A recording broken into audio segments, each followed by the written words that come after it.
Agora são 8h34. Olha, nós temos mais uma informação de qualidade aqui, que envolve o Instituto Nacional de Metrologia, o Inmetro.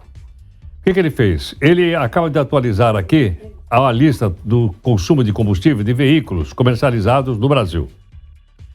E dizendo, portanto, que alguns gastam mais, outros gastam menos. Nós até colocamos aqui um pequeno ranking, elas publicado por eles, né?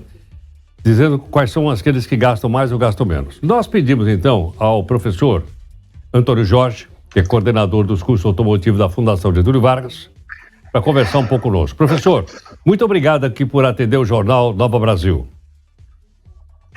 Bom dia, Heraldo. Bom dia à sua equipe e a todos os seus ouvintes.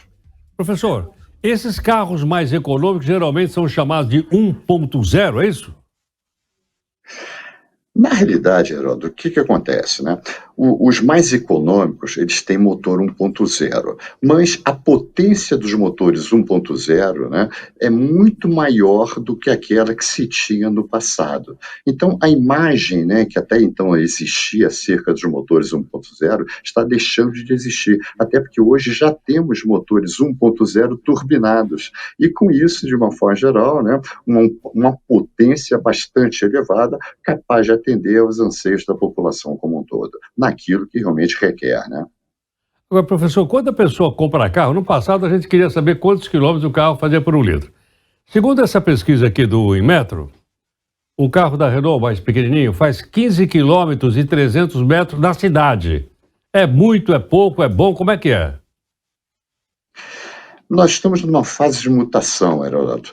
Veja bem, se nós olharmos para o setor automotivo daqui para frente, quais são os dois grandes pilares que, de uma forma geral, nós consumidores devemos estar cada vez mais atentos, né? Um pilar é a questão exatamente de motorização, e com uma motorização cada vez mais econômica. Por que disso daí, né? Eu diria assim, que uma política mundial que hoje existe de descarbonização, né, a troca de motores a combustão, né, por outras modalidades de motores, incluindo a elétrica, né, isso, de uma forma geral, traz, tá certo, como consequência, a busca de uma economia de combustível, tá certo? Então, aquilo que, de uma forma geral, já se teve no passado de motores com 8, 10, 12 e tudo mais, a tendência é de que os novos motores híbridos, tá certo, e os elétricos tenham um consumo bem abaixo daquilo que realmente, vamos supor, já tínhamos exatamente como referência para o mercado de automobilístico. Já temos, inclusive, motores híbridos, né, em algumas marcas, que, de uma forma geral, geram exatamente um consumo bem bom, entendeu? Acima de 20 km por litro, 22, 24, né? Já existe, inclusive, lá no exterior, alguns motores até com consumo ainda menor ainda, e de uma forma geral, né, há de se destacar que, enquanto houver pesquisa e desenvolvimento, principalmente no que concerne aos motores elétricos, que no caso, né, nós temos os motores elétricos como os mais econômicos, isso, de uma forma geral, teremos exatamente cada vez mais busca também de, além de uma tecnologia melhor para as baterias, também uma busca exatamente de motores com menos consumo de combustível. Certo? Só para não deixar em branco, a primeira vertente é a mudança de motorização, e a segunda vertente, que cada vez mais nós consumidores devemos estar atentos, é a questão de conectividade. Até porque as baterias possuem exatamente um lado de tecnologia muito grande, com um número de semicondutores bastante elevado também.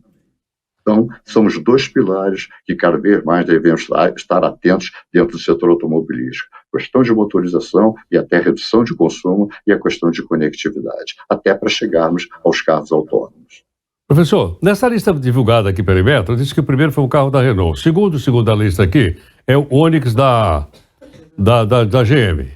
Quilometragem de cidade. Agora, curioso é o seguinte, o carro da GM anda muito mais com 1 litro de combustível na estrada do que o carro da Renault. Por que isso acontece, hein? Na estrada, né, o que acontece, né? Até é difícil, até de nós como consumidores, alcançarmos, né, esse ranking aí que o Inmetro soltou aí em termos de veículos. Não resta dúvida, né, que quando se anda na estrada, né, de uma forma geral, você anda em condições muito melhores do que no centro da cidade, onde tem o anda e para muito forte, né? Então, na estrada, há de se supor que o consumo de combustível seja bem melhor, tá certo? Ou bem menor do que aquilo que se faz dentro das cidades. Então é por isso que, de uma forma geral, o Onix aí apresenta um consumo menor nas estradas do que realmente o próprio Kwid, que, de uma forma geral, é um motorzinho que, de uma forma geral, está se adaptando a uma nova condição no mercado brasileiro, né? E o Onix, efetivamente, ele já está, até com motor a combustão, ele já está exatamente muito mais preparado aí para o mercado brasileiro. Perfeito. Professor, muito obrigado pela sua participação. Ah, professor, eu tinha um carro que era muito mais econômico. Eu tinha uma Kombi. Não é Quando a a gente Kombi. pegava assim na banguela, ela não gastava nenhum combustível, ela ia sem gastar até lá embaixo. O mais preocupante era conseguir exatamente as ladeiras para você descer na Mangueira, né? Esse era o ponto crítico. Era o mais difícil, mas conseguindo, com certeza, o consumo era bem reduzido. Talvez até chegando exatamente a consumo zero, né? Muito obrigado. Professor Adriano Moraes, professor da Escola Superior de Engenharia e Gestão da Fundação Getúlio Vargas, conversando conosco, né? E sempre uma informação interessante para você que pretende comprar um carro.